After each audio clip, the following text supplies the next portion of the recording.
మార్చి 2027 నాటికి పోలవరం పూర్తి చేసి జాతికి అంకితమిస్తాం అన్నారు ఏపీ సీఎం చంద్రబాబు. ఇరిగేషన్ ప్రాజెక్టులకు కూటమి ప్రభుత్వం ప్రాధాన్యత ఇస్తుంది అన్నారు ఆయన. ఇబ్రహీంపట్నం పవిత్ర సంగమం దగ్గర జలహారతిచ్చారు చంద్రబాబు. ఇమం వస్త్రాని పీవసావసాధేయువో రక్షిద్రామంతవో సర్గాః. ఇబ్రహీపట్నంలోని కృష్ణా గోదావరి పవిత్ర సంగమం దగ్గర జలహారతి ఇచ్చారు ఏపీ సీఎం చంద్రబాబు.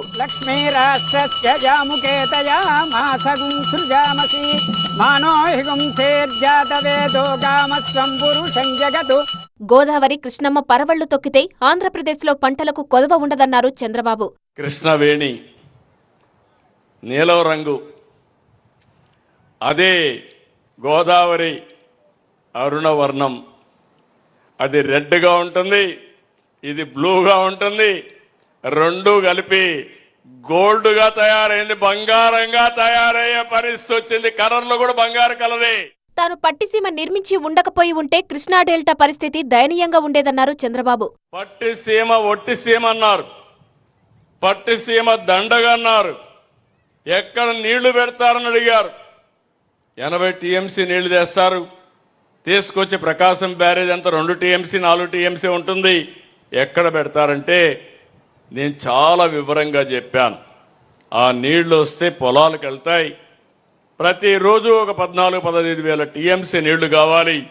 అక్కడ నేను తెచ్చేది 8 టీఎంసీ నీళ్లు తెస్తామంటే ససేమరా వద్దంటే వద్దు, చేయకూడదు, మీకు పేరు రాకూడదని అడ్డం పడే పరిస్థితికి వచ్చారు.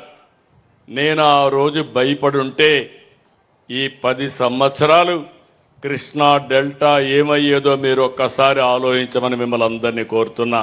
2 ఏళ్లలో ఇరిగేషన్ ప్రాజెక్టులపై 24,000 కోట్లు ఖర్చు చేశామన్నారు సీఎం. నదుల అనుసంధానం పూర్తి చేస్తే రాష్ట్రానికి కరువు ఉండదన్నారు. వచ్చే 3 ఏళ్లలో 35,000 కోట్లు ఖర్చు చేసి 36 ప్రాజెక్టులు పూర్తి చేస్తామన్నారు. మార్చి 2027 నాటికి పోలవరం పూర్తి చేస్తామన్నారు. ఇప్పటికే 37 సార్లు పోలవరానికి వెళ్ళాను, ఫిజికల్ గా వెళ్ళాను.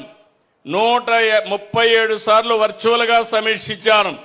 ఈ రోజుటికి 89% పనులు పూర్తి చేశాం, అందరికీ సహాయం చేశాం. చంద్రబాబు రాష్ట్రాన్ని అభివృద్ధి చేస్తుంటే వైసీపీ అడుగడుగున అడ్డు తగులుతుందన్నారు మంత్రి నిమ్మల రామానాయుడు. చింతలపూడి ప్రాజెక్టును పూర్తి చేయాలని చంద్రబాబును కోరారు ఎమ్మెల్యే వసంతకృష్ణ ప్రసాద్. గుంటూరు ఛానల్ ఆధునికీకరణకు ఈ నెలలో శంకుస్థాపన చేస్తామని తెలిపింది ప్రభుత్వం. ఆగస్టు 14న అనకాపల్లిలో గోదావరి జలాలకు జలహారతి ఇస్తామని ప్రకటించింది. సెప్టెంబర్ 1న వెలిగొండ ఫేజ్ 1 ప్రాజెక్టు జాతికి అంకితం చేయనున్నారు చంద్రబాబు.